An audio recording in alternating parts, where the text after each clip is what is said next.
JD here, and today we've got this. This is the FQ777 FQ02W, and it is a folding quadcopter.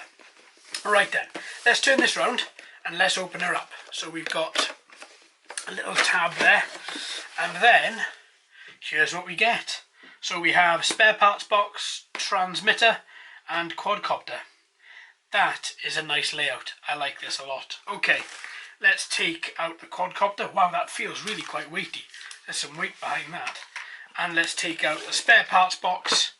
Let's take out the transmitter box. And then we've got manuals under there as well. Right, so let's take out all those. Let's put these to one side. Okay, first things first then, let's have a look at this. So, it's a folding quadcopter, and it's really quite large. Right, that's quite nice, and I like the red. I'm liking this red sort of metallic on plastic. I thought it would look really quite gaudy, same as when we looked at the S30 a little while ago. But it really does look nice. I really like it, and this reminds me a little bit of a transformer. It's got that sort of robotic, sort of almost very robotic look to it. Now, with this, you have got to add the landing sprigs yourself. But before we come into the accessories, let's look at how to open out these arms. So if you just move them out like that, they don't lock in place, so you're going to have to find out a way to lock them. So if I flip this upside down, there are little tabs here, see these? And these little locks here pull down over the arm, and when it's locked in place like that, then you can click them in, and then the arm locks in. So it's a little bit fiddly to get used to. But once these are the worst here at the back. Look at this, you don't really get a lot of space at the back here in order to lock this in. So you're going to have to move your hand in a bit of a weird direction in order to get that locked in there. But once you have locked all those propeller arms in, this is what you're left with. You're left with a really quite stylish looking quadcopter, and what I like about it more is it's got a really nice bullet shape to it. So it comes down at the front, nice little peak over the camera, and then works its way back at an arch until you have a little flare at the back here, and then it just flicks off. And that looks really nice. I really like that a lot. Now you have a little camera at the front here. They do quote it as HD camera at 2 megapixel, but they don't say whether it's 720 or 1080. So for now, until I know better, I'm going to just automatically think it's a 720 camera. On the front of it, it's fixed lens, by the way. You can take the camera out just by pushing this little button here and removing the whole module should you want to.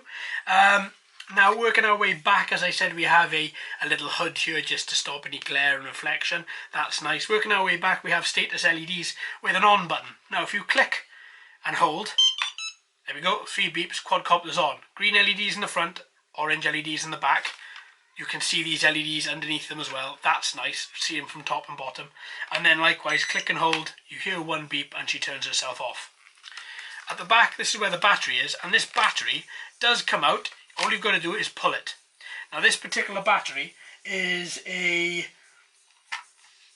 7.4 volt 850 milliamp hour battery.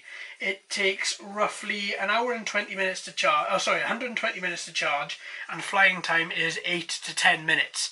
Now for a non-GPS quadcopter, this is quite a large battery.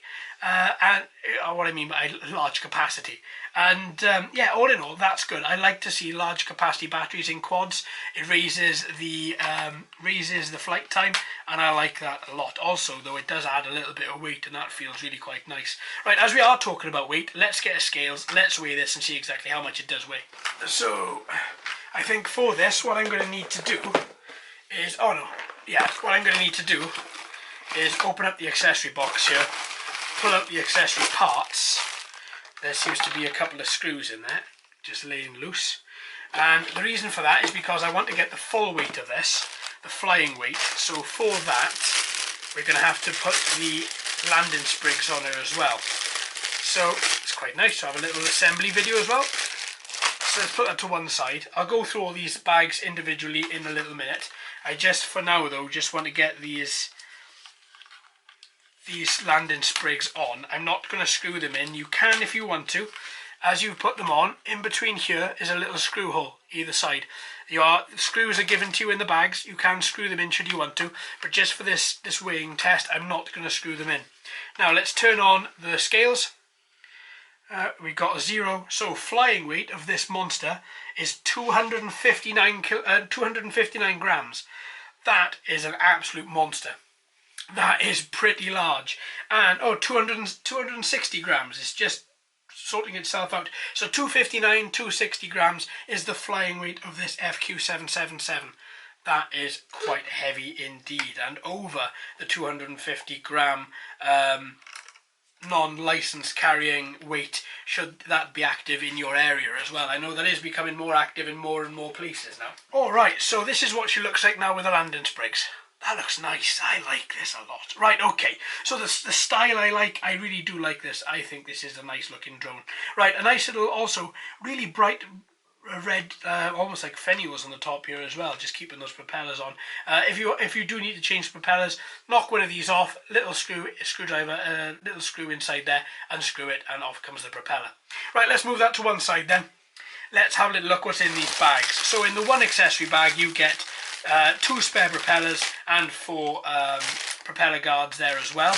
In the other bag you get some screws, some spare screws, some other screws, and a screwdriver as well. Now the other screws, I'm guessing, are for the FPV boom to fit on that transmitter.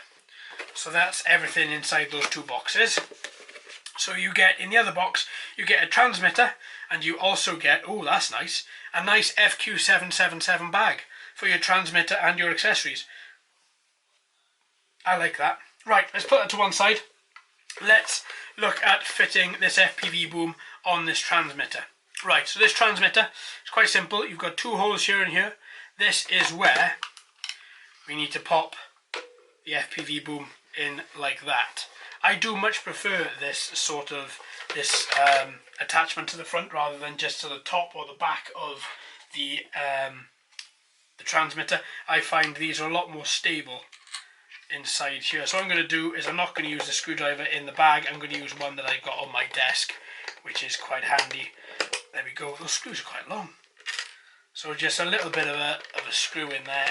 Oh, move that back a bit, and then you can fully get that in there like, wow, that takes its time, like that. Okay, now there is one thing I want to say as well. There's a screw here as well, so should you find, when you test it before you fly, put your phone in it and see how stable it is, because you may need to do that screw up as well. When it comes to your phone, a lot of you would have already noticed this is far too wide for a phone. I currently use, well, I change between 3 different phones, but the one I'm currently using is the iPhone 8. Now the iPhone 8 doesn't fit in there, so what you've got to do is you've got to pull down these 2 arms either side, and then push this button on the side, and then you can put your iPhone or put your smaller type tablet or phone inside there, and now it's solid, it won't come out. There is a bit of a wiggle inside there just because it's been held on by a small bit of plastic, but all in all that fits in really quite well. And then once again push the button on the side just to release it. Right, another nice thing when you're carrying it, because this tape, oh, hang on, that's not clicking in properly. Oh, there we go, just need to give it a bit more force. Now as you'll notice, that's quite large when you want to carry it around, so just fold it in. And there we are, that's the full size of your transmitter and FPV boom. It's a bit big, but it's a lot smaller with it folded down. And if you're like me, you take a huge bag with you anyway. This little bit of extra on the side, on the top here, isn't going to make much difference, but it does come with a nice little feature. With this folded down, it does protect the analog sticks from being able to be snapped by something coming in on the side or in your bag and just maybe snapping that. So that's quite nice, that does protect it a little bit. Now then, as it goes for all the buttons on this transmitter, there are so many buttons on here, it's unbelievable. Okay, let's start off with the left shoulder button here. This is for speed shifting, 30, 60 and 100%. Then if we come down, we've got record video, then we've got our standard trim, then we've got our fast rotation, then we've got light control, so you can turn off the LEDs on the light on the quadcopter should you want to. This is turn on, this is automatic takeoff, and 1 key landing as well. Then you've got your 2 buttons either side here. You've got 1 key return and you've got headless mode. Then you've got your pitch trim. Then you've got your take photo. and then the shoulder button at the top here is for rolling, so for 3D flips directional, should you want to use that. It is 4-way directional as well. Now there are 2 other things on here which aren't listed in the manual, and these are these two dials here. Now they feel, when you move them, they feel as if there's nothing attached to them. They just feel as if they're there just as like little blanking plates. They don't click either. But these 2 at the top here, just to let you know, they're not mentioned in the manual absolutely anywhere. Right, so there we go. On the back, we need 4 AA batteries in order to power this. There's a little screw in there you have to take off before you remove the cover. This transmitter does not allow charging in any way, shape or form, so you are going to have to use shop-bought or pre-charged batteries in here. Now, one thing I would say about the transmitter, it is extremely plasticky. It doesn't feel really well built at all. It does feel really plasticky. The saving grace is that the analog sticks feel really nice and really put together quite well, but the overall very plasticiness of the transmitter I don't like. But there we go, as long as it works. I get the feeling though that if you do drop it, it is going to crack. But as long as it does work and relays controls correctly, then I suppose it's done its job. So there we are, that's the transmitter as well. A couple of other things you get as I've gone into, you just get your 2 accessory bags, you get your nice little felt feeling bag there as well. You get your manual, as well as you get your smartphone app as well that you've got to install. This smartphone app is called the JAD-UFO. We have looked at it in other quadcopter videos. What we're going to do now is we're just going to look into it ever so briefly. So when you start off, this is what you're going to see. So you've got your little help information here, then you've got your settings, a couple of other little settings in there should you want to activate them, and then you've got play. If you click play, then it'll automatically open out, and this is what you're going to see. Now when you've attached yourself to your Wi-Fi of your quadcopter, you should have video relay in the back here. These little buttons at the top, first one, we've got go back, then you've got take photo, take video, then you've got access your media. So by clicking that third one, you can then access your videos, and you've got all your videos in there. Likewise, you can access your pictures should you take any. And then the next one across, you've got 30, 60 and 100%. They're your speed controls. Altitude hold is the next. Then you've got gyro controls. You can control your quadcopter just by moving your phone's accelerometer like that.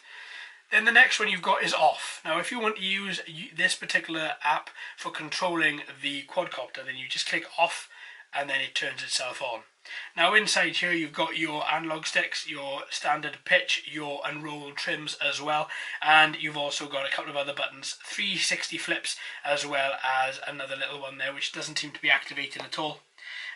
Probably because, oh there we go, excellent. So when you click that, you lose your analog stick and then you can draw a flight plan, and then the quadcopter then will follow that flight plan once you draw it. And then once again, if you want to then come back into normal flight mode, click it again and then you get the right analog stick back. And then you've got a couple of other options in here. You've got calibrate compass, you've got VR mode, should you have a little VR headset there as well. So there's a couple of extra things in there for you also. Now, the app does also say that you do get a microphone that you can click and say forward, back, left and right, but it's not coming up on here at all. So maybe once it's connected to the Wi-Fi, you might get that other option as well, but we'll keep a little eye out for that when we come to control it with our smartphone. All in all, you get your folding quadcopter, you get your transmitter, you get your carry bag for your transmitter and any accessories in it as well. And you get your propeller guards, spare propellers, screws, screwdriver, charger as well, all inside these 2 bags here. So all in all, I think that is a rather good looking package, but I think we're going to have to wait until the next couple of days to see exactly how this flies, and then to see whether or not it's actually worth it. So there we are folks, thank you ever so much for watching and listening. I've been JD, you've been fantastic as always. If you haven't already, please like and subscribe. Hello and welcome to all the new subscribers, I hope you're enjoying the channel. So until next time my friends, happy flying.